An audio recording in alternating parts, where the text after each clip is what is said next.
유로존의 붕괴 위기가 절정을 향해 치닫고 있는 가운데 각국 정부와 기업들은 앞으로 닥칠 경기 침체의 공포에 숨을 죽이고 있습니다. 전문가들은 앞으로 한 달에 유로존의 운명이 걸려 있다고 보고 있습니다.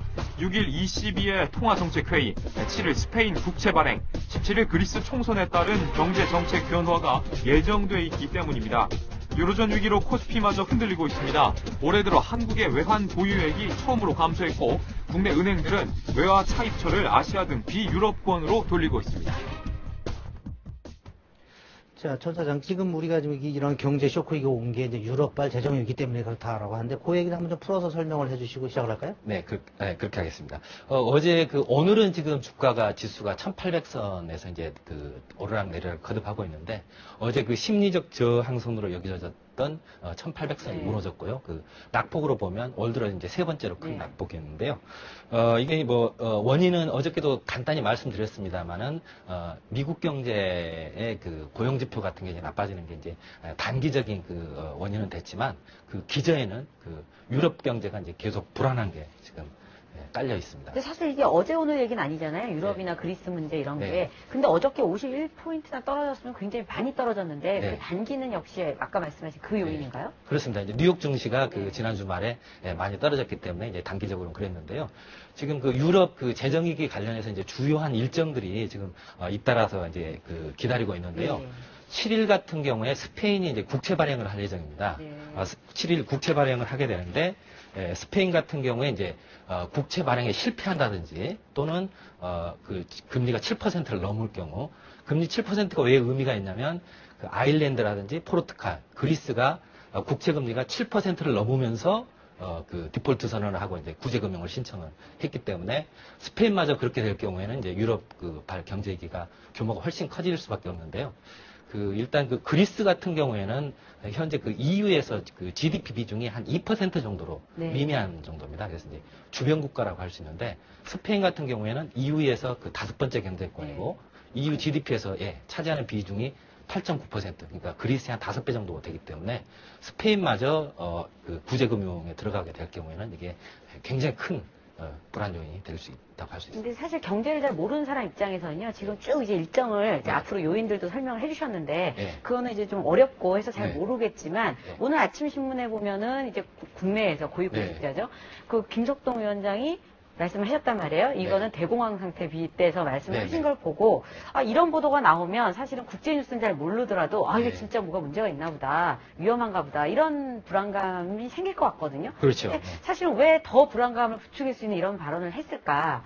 진짜 이렇게 안 좋은 상황인지 어떤가요? 그렇습니다. 이제 7일날 스페인 국채 발행이 있고요. 그 다음에 17일에는 그리스가 이제 2차 총선을 치를 예정입니다.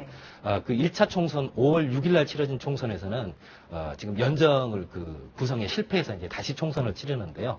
이제 그리스 같은 경우에 지금 두 차례에 걸쳐서 이제 구제금융을 받지 않았습니까? 그러면서 이제 긴축 정책을 했는데, 이게 이제 예를 들자면 어떤 한 가게가 이렇게 카드빚을 많이 내고 해가지고 망해서 결국 이제 주변에 있는 이웃들한테 좀 돈을 빌려달라고 요청을 했는데, 이웃에서 돈을 두 차례 빌려줬습니다. 대신 조건을 뭐를 세웠냐면 애 영어 유치원 비싼데 보내는 거 끊고 바꾸고, 그다음 외제차도 팔고 그렇습니다. 허리띠 졸라라.